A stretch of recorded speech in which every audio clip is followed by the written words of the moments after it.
उहाँको नेतृत्वमा केही समय चल्यो। त्यसपछि त्यो सक्नु भएन, उहाँले लिडरसिप दिन सक्नु भएन। त्यसपछि हाम्रो अर्को हुनुहुन्थ्यो कुलानन्द दास सर, उहाँले पनि त्यसलाई चाहिँ नेतृत्व लिनुभयो, तर त्यो पनि चल्न सकेन। नसकिसकेपछि त्यसको जिम्मेवारी भगवान सरले लिनुभयो। त्यति बेला भगवान सर पनि अब भनौँ न यङै हुनुहुन्थ्यो, कुनै परिपक्व अहिले जस्तो मेच्योर पनि हुनुहुँदैन थियो, तर आँट गरेर उहाँले त्यो लिनुभयो है। हरिकेतान एउटा सामुदायिक क्याम्पस वीरगन्जमा चाहिन्छ भन्ने अवधारणा आयो, किन ठाकुरा मात्रै थियो है। एउटा चाहिन्छ भन्ने अवधारणा आइसकेपछि त्यो अवधारणा अन्तर्गत कहाँ लग्ने कहाँ खोल्ने भन्ने कुरा आउँदाखेरि त्यति बेलाका व्यक्तिहरू अगुवाहरूले त्यसपछि त्यो गुठीको जग्गा थियो यो कलख्या मठको, त्यो जग्गालाई फोकस गरियो। त्यसपछि भूपेन्द्र काका अरू को थिए सबैजना मिलेर त्यसलाई चाहिँ मतलब त्यहाँ बनाउने भन्ने आयो। बिहारलाल खेतानजीले के गर्नुभयो भने कति 5 लाख हो सर दिएको थियो ल म चाहिँ त्यसपछि चाहिँ मतलब मेरो छोराको नाममा गरिदेऊ नाम, उहाँ बितिसक्नु भएको थियो, म यति पैसा म दिन्छु भन्ने कुरा आयो।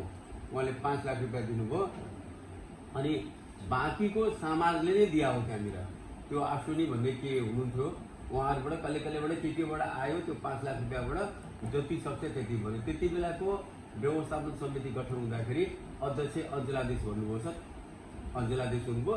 त्यसपछि भूपेन्द्रलाल काका अरू को भनेर एउटा चाहिँ बन्यो। त्यो बनिसकेपछि अब क्रमिक रूपले त्यो घर 1 तल्ला घरै बन्यो। त्यहाँनिर 1 तल्ला घर बनाएको थियो। अनि त्यो मैले अघि नै भनिहालेँ, 2टा मान्छे फेल हुनुभयो। त्यहाँनिर 2टा व्यक्ति फेल हुनुभयो है। संस्थालाई राम्रोसँग गति दिनु नसकेपछि 2टै मान्छे फेल हुनुभयो।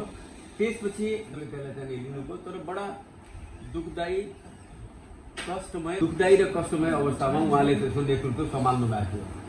अनि ठाकुरामका वरिष्ठ टिचरहरूले क्लास लिनुहुन्थ्यो त्यहाँनिर हो।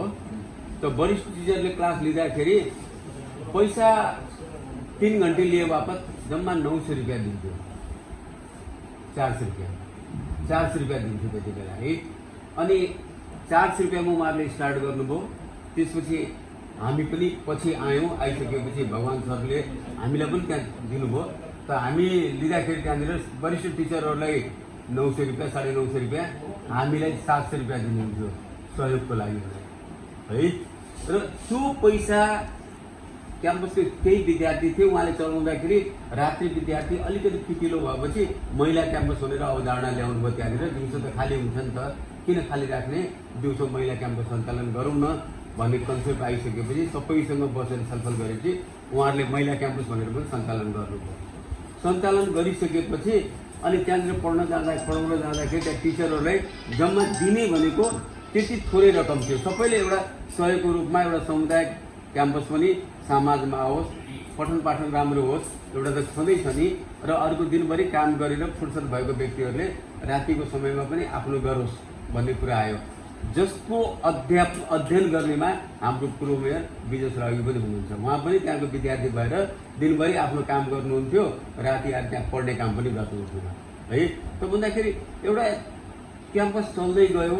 1 तल्ला भवनबाट स्टार्ट भएको त्यो क्याम्पस, उहाँको अथक मेहनत, ठिक छ उहाँले के गर्नुभयो कसो गर्नुभयो के गर्नु भएन त्यसको कुरै भएन। तर उहाँले गरेको पोजिटिभलाई लिएर जाउँ न, हामी नेगेटिभ त कति होला भन्दाखेरि उहाँले गर्दै गइसकेपछि हरिकेतान बिस्तारै माथि आयो। अनि त्यसपछि गएर युवा टिचरहरू पनि आए, साइन्सको पनि परिकल्पना आयो +2 को। त्यो परिकल्पना आइसकेपछि एकदमै राम्रो भएर गयो। इभन यस्तो अवस्था थियो कि इन्ट्रान्स दिँदाखेरि बच्चाहरू बाहिर बस्नु पर्थ्यो, माइकबाट माइकिङ गरेर बच्चाहरूलाई इन्ट्री गर्नुपर्ने अवस्था पनि उहाँले सृजना गर्नुभयो। पैसा आयो, क्रमिक रूपले बिल्डिङको अपग्रेडिङ हुँदै गयो, तल्ला थपिँदै गयो, थपियो, पैसा पनि आयो। त्यसपछि गएर तपाईँको अञ्चलाधीशको व्यवस्था हटेपछि सिडिओ सायद अध्यक्ष बन्नुभयो त्यो समितिको है। त्यो समितिको अध्यक्ष बन्नुभयो। त्यसपछि उहाँले फेरि 8 कट्ठा जग्गा पनि किनिदिनु भयो, पैसा पनि तपाईँको राखिदिनु भयो। र एकचोटि उहाँले चाहिँ कम्मर कसरी हिँड्नुभयो, म वीरगन्ज विश्वविद्यालय बनाउँछु भने हो सर, त्यो पनि वीरगन्ज विश्वविद्यालय बनाउँछु भन्नुभयो। अनि उहाँले एकचोटि भेट्दाखेरि भन्नुभयो, म वीरगन्जमा घर घर गएर 1 रुपियाँ भयो भने 2 रुपियाँ भयो भने 50 रुपियाँ भयो भने म मागेर भयो भने म विश्वविद्यालयको अवधारणा ल्याउँछु भन्ने उहाँले लाग्नुभयो। सायद पैसा पनि उठाउनु भयो, त्यो आइ पनि रहेछ, पैसा पनि उठ्यो, सबै चिज भयो है। अनि कसरी त्यो मतलब के छ भने नि त्यो सिडिओ पनि हटेर कसरी व्यवस्थापन समिति कायम भयो। आज सबै उहाँलाई दोष लगाइरहेछ किशोरी राईले। त्यो मैले गरेको होइन सर, भगवान सरको बेलैमा त्यो सबै भएको हो भन्ने कुराहरू उसले ल्याइरहेछ। वास्तवमा यदि भगवान सरको नेतृत्वमै खेतान परिवारलाई त्यहाँनिर अध्यक्ष बनाइएको हो भने त्यो बेलामा समाजका बुद्धिजीवी, समाजसेवी, अगुवा मान्छेलाई त्यसमा किन कन्सिस्ट गरिएन, किन समायोजन गरिएन होइन? के कारणले गर्दाखेरि भगवान सर त्यहाँ चुक्नुभयो कि आजको अवस्था यो हो? आजको अवस्था यो छ कि किशोरी राई यादव त्यहाँनिर क्याम्पस सञ्चालन गर्नको लागि नसक्ने अवस्था आइपरेकोले उहाँले क्याम्पस सञ्चालन गर्नको लागि 5-7वटा मुस्टन्डे गुन्डा राखेर उहाँले चाहिँ सञ्चालन गर्नुहुन्छ। भने एउटा शैक्षिक क्षेत्रमा गुन्दै राखेर, बाउन्सरै राखेर यदि त्यो शिक्षा क्षेत्र सञ्चालन गर्ने हो भने त्यहाँको माहौल कस्तो हुन जान्छ त? जबकि एउटा शैक्षिक संस्थाभित्र हतपति पुलिसलाई पनि प्रवेश गर्न दिँदैन, विद्यार्थीहरूले त्यहाँ आफै सबै गर्छन्, आफै सहज गरेर जान्छ। भन्दाखेरि त्यो परिस्थितिमा हरिखेतान गुज्रिसक्यो र युनिभर्सिटीबाट अहिले जुन रजिस्ट्रार हुनुभएको छ मानव चालिसे सर होइन, उहाँ पनि आउनुभएको थियो एकचोटि हेर्नलाई। त्यसपछि उदय तिवारी भन्ने पनि आएको थियो सुपरभिजन गर्नलाई। उहाँहरूबाट के रिपोर्ट गइसक्यो भने त्यहाँनिर निजी गर्न मिल्दैन। त्यसपछि यो परिवारले लगेर त्यहाँ दिँदाखेरि विद्यालय दिँदाखेरि त्यहाँ भिसीले रिजेक्ट गर्यो भनेर पनि मैले सुने अब यथार्थमा। अब त्यो बुझ्नै पर्छ गएर भन्दाखेरि त्यो रिजेक्ट भयो। मतलब समाजको सम्पत्तिमा लगानी गरेर होइन, एउटा गुठीको जमिनमा लगानी गरेर मैले कहीँ पनि सुनेको छैन कि त्यो निजी हुन्छ भनेर। यदि निजी हुन्थ्यो भने तब त भनौँ न त्रिजुत स्कुल पनि एलानी जग्गामै बन्यो, ठाकुराम पनि एलानी जग्गामै बन्यो, सिरपुर स्कुल पनि एलानी जग्गामै बन्यो। त्यो पनि त निजी हुनु पऱ्यो नि त, त्यो त निजी त हुँदैन। सामाजिक सम्पत्तिमा कसैले यदि बनाइदिन्छ भने, दान दहेज के दिएर बनाउँछ भने त्यो निजी हुँदैन, त्यो समुदायकै हुन्छ। त्यो हरिखेतानको जग्गा भनेको गुठीको जग्गा हो, त्यो जग्गा भनेको चाहिँ समाजको जग्गा हो। त्यो समाजको जग्गामा उसले सानो कन्ट्रिब्युसन गर्यो जसको बदला उसको छोराको नाम राखियो है। तर त्यसको प्रत्युत्तरमा आएर यत्रो ठुलो विवाद भयो र त्यो प्रकाश खेतान भन्ने व्यक्ति एउटा भनौँ न गुन्डाको रूपमा त्यहाँ परिचालित हुन्छ। उसले पुलिसहरूको दलाली गरेर बसिरहेको हुन्छ र त्यहाँ आएर चाहिँ उग्र रूपले चाहिँ उसले भाषण आदि इत्यादि गरेको हामी देख्छौँ। भन्दाखेरि समाज हाम्रो वीरगन्जको यति खस्किसक्यो, यति तल गइसक्यो कि हामी खबरदारी पनि गर्न सक्दैनौँ, हामी केही पनि गर्न सक्दैनौँ। आज भनौँ न यो टिचरहरूले पिटाइ खाए, पिटाइ सबै गरे। संजोगले त्यो दिल्लीलाई पक्रेर लग्दाखेरि म पनि थानेमै थिएँ, एउटा कामले गएको थिएँ, म हत्कडी लगाएर लगिरहेको थियो। मैले भने ए भाइ यो टिचरलाई तपाईँ किन लग्नुभएको पुलिसलाई सोधेको, होइन सर उहाँको स्वास्थ्य परीक्षण गर्न लगेको भने मैले उसलाई कुरा गर्दैछु, मलाई सर तपाईँ आउनुहोस् यतातिर भनेर लगेर उसलाई छोडिदिएँ।